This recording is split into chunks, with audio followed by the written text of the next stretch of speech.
Difficulty in Pokemon has always been a huge topic of discussion within the Pokemon community. Have the games gotten easier, or have we just gotten smarter? My personal takeaway is that we've just gotten smarter. Pokemon games have simply become more convenient to appease children's short attention spans, but older players see it as hand-holding and making the games too easy. In my personal opinion, Pokemon has never been a difficult game. It's a game of memory. If you can remember your type matchups, you won't find much difficulty playing through them vanilla. I struggled so much playing Diamond and Pearl as a kid. Now I can play them with no trouble at all. This is why many players resort to doing challenge runs where they play by strict, self-set rules. No! You have many different Nuzlocke variants, monotype runs, solo runs. I can't really think of any more examples right now, but you get the point. That got me thinking, what is the hardest Pokemon game? And I guess, along with it, what is the easiest Pokemon game? I'm joined by my good pal Woop to discuss both these topics. On my channel, we'll be covering the hardest games, and on his channel, we'll be covering the easiest games. Since difficulty in video games is a very subjective topic, this video is being made with the intention of creating a discussion. Callum and I don't intend to come to any concrete conclusions, so if that's what you're looking for, I'm sorry to disappoint. Not that it's anything I'm not used to at this point. We're going to split this into two categories, main series games and side games. Just so the discussion wasn't limited to the opinion of myself and Callum, he decided to tweet and ask everyone what they thought the hardest games were. This helped us come to a general conclusion of where people struggled. Let's discuss main games first.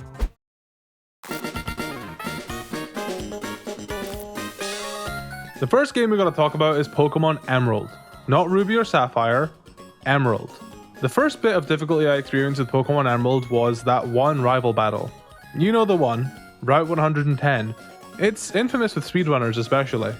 Alright, so I'm gonna save here because this is the hardest fight in the game, in any Pokemon speedrun. Like, it just is, I'm sorry. Well, dead.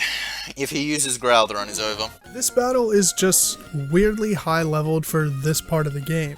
Just 5 minutes ago, you took on Team Aqua Grunts at level 15. Not to mention the fact that they nailed her team comp. She has that water, fire, grass core no matter which starter you choose. Later in the game may becomes a joke because you'll most likely have your final team the next time you take her on. But this one battle is rough because of the fact she has such great type coverage this early on. What else makes Emerald pretty hard is if you chose Trico. You poor soul. You have Watson to deal with, which typically you'd be fine since you resist electric types, but Magneton with Sonic Boom exists, and you're not able to damage it back enough with Grovyle because it's a Steel type, and Steel pretty much resists all of Grovyle's moves at this point in the game. This is then immediately followed by Flannery, a Fire type gym leader. Then after a rough battle with your dad, you have a Flying type gym to deal with. Oh, and you also have Team Magma on the loose. You could say this is all worth it because the last segment of the game is quite heavily weak to grass, but I don't know, man. It doesn't feel good to have your starter be essentially useless in important battles for 2/3 of the game. Let's rewind this a bit. Going back to Flannery. No matter which starter you choose, she was always kind of difficult. Marshtomp's water attacks, Water Gun, lol, are made pointless with any of her Pokemon setting up Sunny Day. So you'll rely on Mudshot, a base 55 ground attack, which is stab thankfully, but it's also a physical move. So by the time you're worn down and onto Torkoal, it just completely eats the hit with its base 140 defense, and then paralyzes you with Body Slam and infatuates you with Attract. Of course you'll have more Pokemon to take this gym on with than just your starter, but please, tell me, what else is going to live a stab overheat in the sun? A Graveler? Are you using a Graveler? You must be capping. Actually, my final team for Pokemon Emerald first playthrough was a Sceptile, a Crobat, and a Graveler. And the Graveler was the highest leveled thing I had. Don't sleep on Graveler. Okay, well then why don't you just come out and call me a f***ing idiot then, Callum? Anyways, Winona is also challenging for some folk because of that damn Altaria. It has Dragon Dance and Earthquake, which is a pretty good counter for any electric or rock types you had to deal with her team. Tate and Liza were hard because of the fact it was a double battle, which was pretty new at the time, so people weren't used to it, and it was quite easy to skip a bunch of trainers and arrive very underleveled. And now the last thing to talk about with Emerald is some of the puzzles. The 8th gym puzzle was hell. Make one mistake and you get thrown downstairs to battle some trainers. Then there's the final boss of all Pokemon puzzles, the Rayquaza puzzle. You need a specific bike to do this puzzle, and it's just all about crossing the right tiles at the right time. Trial and error, just like the 8th gym puzzle. But unless you brought repels, every time you go back for more, you'll be getting interrupted by wild Pokemon, which, let me tell you, can be infuriating. Nowadays, I'm pretty stellar at both these puzzles, but I'd be lying if I said I could do them perfectly first try. They're quite tricky, but at least one of them rewards you with the Master Ball Warmer.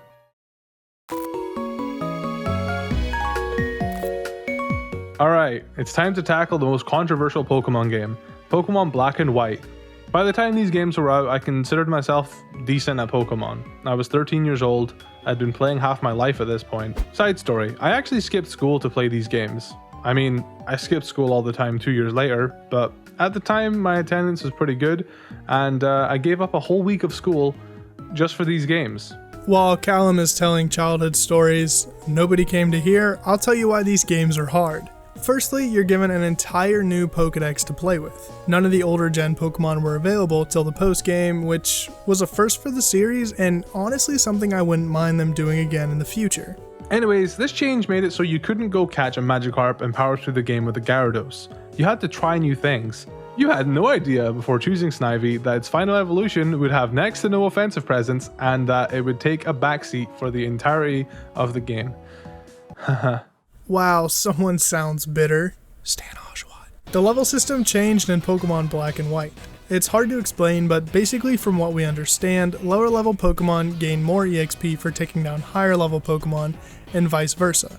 So leveling up Pokemon in this game became quite a bit harder. Gym leader wise, I personally only ever really struggled with Lenora. That Watchog with Retaliate is brutal if you have no normal type resists. I remember being blown away and getting huge Norman vibes from this battle. While Callum may have only struggled with Lenora, I am here to speak for those that suffered against Elisa and her volt-switching rats. You go into an electric gym to take it down with ground moves, and 2/3 of the battle is flying type. And if you want to switch, they'll just pursuit trap you. I think I heard someone complain about Clay, but I couldn't hear them over my Leaf Blade. The last notable difficulty in Black and White is just being underleveled for the Elite Four battles as well as N and Getsis shenanigans. You get access to a legendary Pokemon, but you'll be relying on it heavily unless you've done some serious grinding. N and Getsis' team are no joke.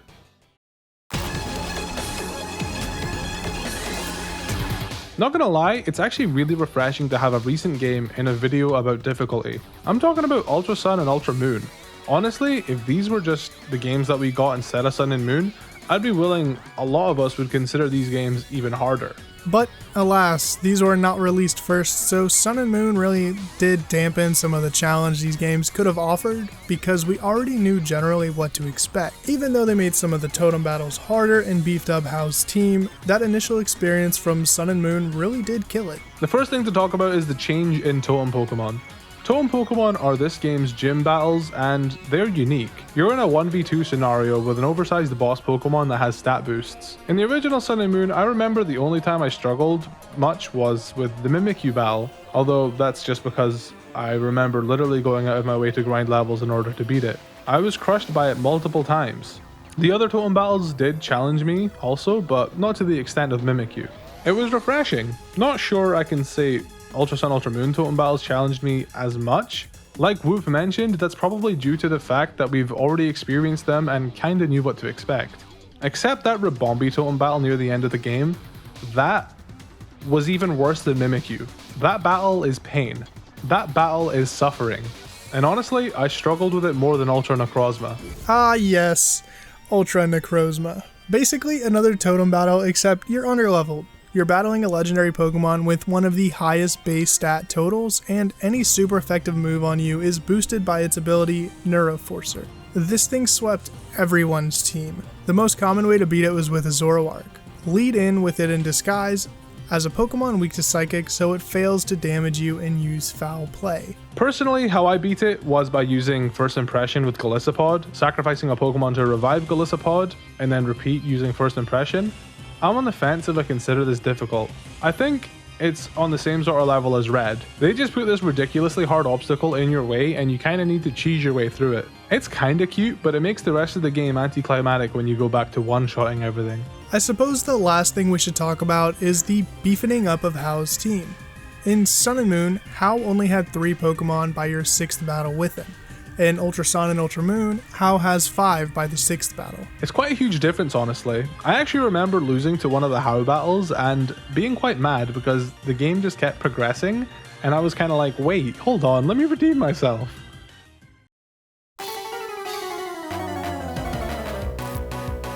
The last game to talk about main series wise, of course, is Diamond and Pearl. I have to save the best for last. When I think of a hard main series Pokemon game, this is the one that springs to mind first. I mean, nowadays, probably not. I'm a Pokemon YouTuber, it's my job, but that initial playthrough was something else. For me, personally, this game took me 18 days to beat. That's because for 2 weeks I couldn't find Rock Climb. I guess that in itself is kind of a difficulty point. Why the hell would they put an essential HM in a snowstorm where everything looked like a trainer? Which, as a kid, I wanted to avoid them like the plague. I don't know, I just wanted to play the story. I don't care about your Gyarados, Ace Trainer Liam. The first point of difficulty for Diamond and Pearl goes to the lack of fire types. Of course, you don't need a fire type to win the game, but the option would have been nice. They literally have a fire type Elite 4 member who only has 2 fire type Pokemon. The other 3 are Steelix, Lopunny, and Drifloon. What? Anyways, yeah, when it comes to fire types, your choices were Chimchar, which means you forfeit the right to the other starters, or Ponyta. And I am not waiting till level 40 to have a usable fire type, so your only choice is basically Chimchar. Raise your hands if Skuntank gave you difficulty. I hope it's not just me. Having to take on a Skuntank at level 17 only after just receiving your first gym badge is brutal. I remember this battle in particular tossing me around quite a bit. Later on they weren't as bad, but man, this first battle was a pain. Speaking of Team Galactic, I gotta be honest, Cyrus' battle before Dialga and Palkia kinda messed me up too. His Pokemon had coverage moves for days. His Gyarados lived a spark from my Luxray because of Intimidate, and then it OHKO'd me back with an Earthquake. I was shook. Before you can even get to that Cyrus battle though, you need to go through Mount Coronet, which was actually quite difficult to traverse when you've got no idea where you're going. It's littered with galactic grunts, so you'd be frequently running back to the Pokemon Center. But of course, the whole reason Diamond and Pearl is thought to be one of the hardest games is because of that Cynthia battle. Talk about a diverse team. That no weakness Spiritomb lead was genius. When you originally come to that realization that there's no super effective option for this Pokemon and you just need to hit it as hard as you can, it's just beautiful. Gastrodon is always a pain if you've got no grass type. Lucario is Lucario. Milotic gave me PTSD from Pokemon Emerald. Roserade has ridiculous coverage, and then there's Garchomp. Even if you want to be a noob like me and use your legendary, it doesn't matter. Garchomp will OHKO both of them with either Earthquake or Dragon Rush. And that concludes what we believe to be the most difficult main games. But stick around because side games are just as, if not more, challenging. Probably more challenging actually because we're saving them till last.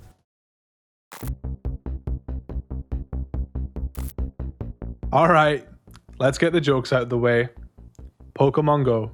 The game is hard because we're not allowed to go outside right now, and it's a game that involves you going outside.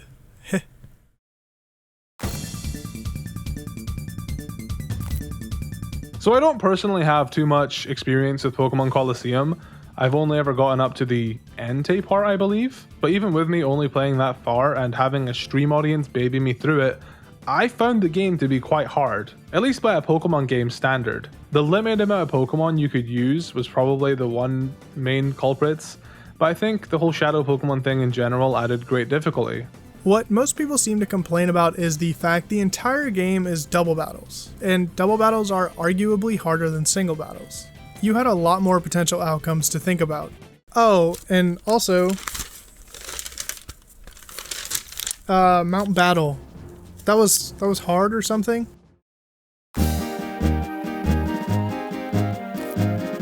I just really need to start this next one off by saying Pokemon Ranger in 2020 is a cakewalk. I don't know if this game is easier nowadays because of the fact I'm a grown adult or because of the fact I've played and experienced this game a lot as a kid, but that first experience as a kid, hours upon hours were sunk into attempting to catch one Pokemon. Honestly, Pokemon Ranger is one of the coolest spin-off games made, and I miss them dearly. So when I heard a bunch of you couldn't even finish Pokemon Ranger when you were a kid and still haven't to this day, it made it necessary for me to include this in a video about the hardest Pokemon games. I don't believe there are many Pokemon games out there that I can say that made many kids rage quit like Ranger. As a kid, the Pokemon Ranger games I can remember being pretty difficult. Like, there were times that I swear I almost put my stylus through my screen. Most of the time, they weren't even like late game stages.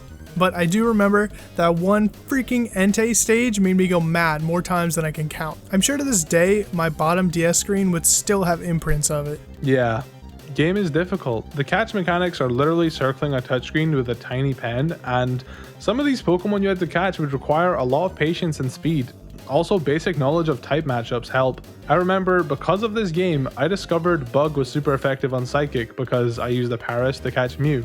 The hardest Pokemon Ranger battles, in my opinion, are definitely that random wild Charizard you come across a few times, and obviously the legendary beasts. There's probably a few more that gave me difficulty, but nothing springing to mind right now.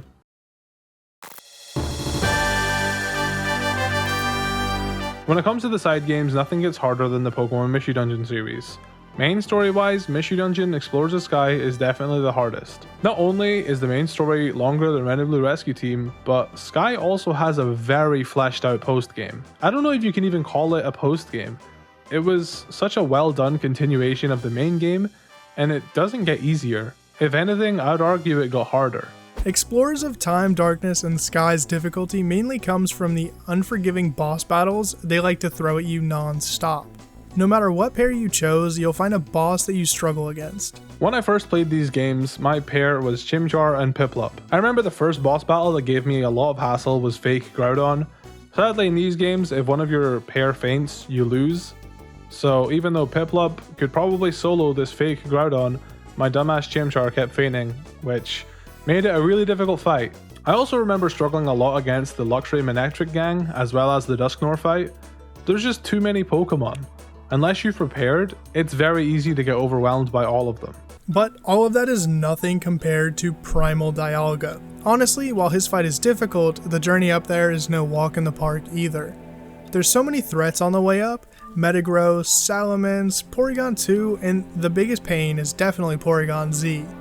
He can't help but just spam Discharge, which can paralyze you and hit you from any part of the room. It's honestly just luck most of the time. But once you finally brave Temporal Tower, it's time to take on Primal Dialga. I think the reason the Primal Dialga fight is so hard for most of us is just simply because of its typing. He's a Steel Dragon. The only thing it's weak to is Ground and Fighting, two move types that are hard to come by. I believe my Chimchar had Brick Break, but not every starter can learn that move. I did a playthrough of Darkness more recently on Twitch, and I played with Turtwig and Torchic. Despite being pretty good at these games, I just kept losing. I think I spent like 5 hours trying to beat it until I eventually turned around, grinded Reviver Seeds, and went back. Primal Dialga's Roar of Time is no joke. It hits like a truck and will most likely OHKO you and your partner, so you really need to prepare for this battle if you don't have anything that'll do loads of damage to him. Like we mentioned before, this game has a pretty beefy post-game which has some pretty difficult battles.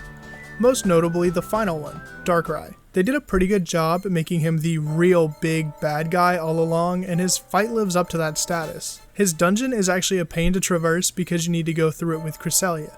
You'd think having help from her would be a good thing, but it's not. She's infamous in the Mystery Dungeon community for dying regularly and eating all your Reviver Seeds before you even get to Darkrai. The actual Darkrai battle itself, like we mentioned, is challenging.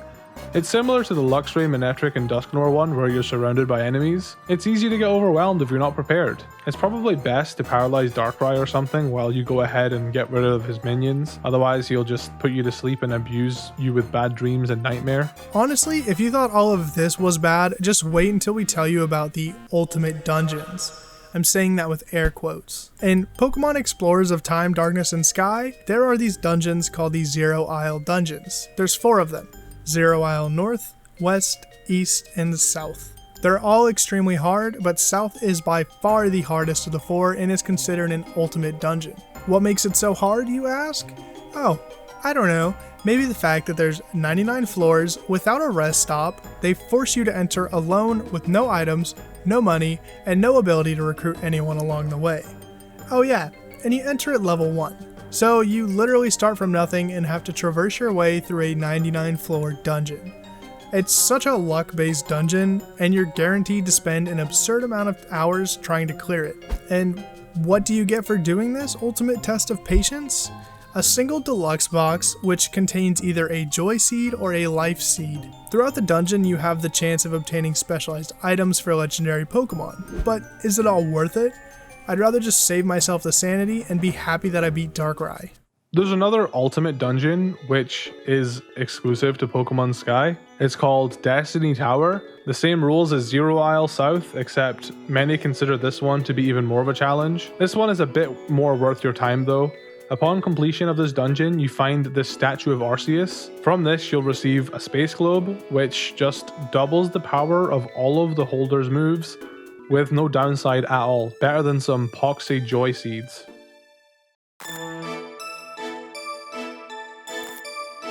It's finally time to talk about the main inspiration behind this video, Purity Forest.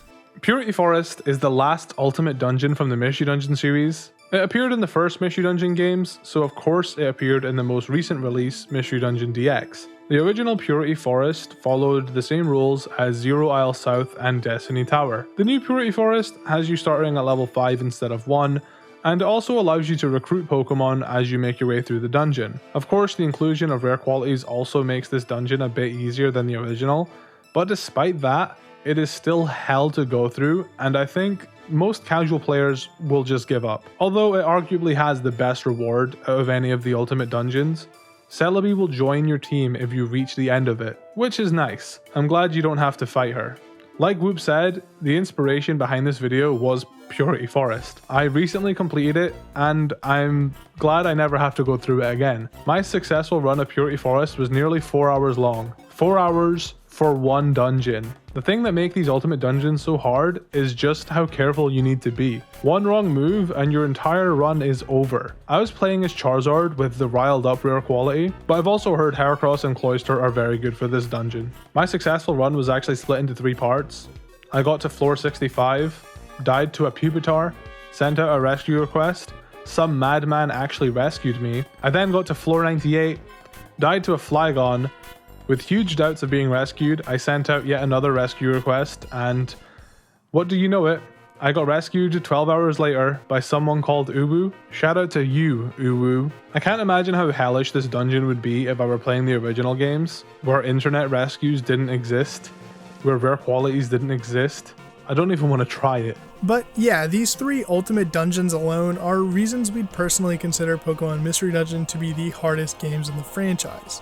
Getting through them is such a huge test of your patience. Like we said at the start of the video, we don't plan on coming to a set conclusion on what the hardest game in the franchise is. If I had to choose, I would say Mystery Dungeon Sky, because it definitely has the highest volume of difficult dungeons to get through, but that's just my personal pick. I'd love to hear what you guys think the hardest games are in the comment section. Do you think we forgot to mention any? Please let us know. Woop and I also made a video discussing the easiest games in the franchise. If you'd like to see that, then check out the video we did on his channel. It's linked at the top of the description so you can't miss it.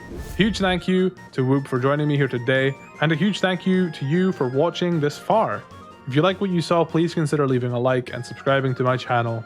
Any last words, Woop? Any last words? Go to my channel and look at our easiest video and subscribe to me, and also subscribe to Callum. And I got to this part of the script and there's just a blank space next to my name, so I don't know what to say. I don't know if I'm supposed to be saying anything, but if I'm not, you'll never hear this. Okay. Bye.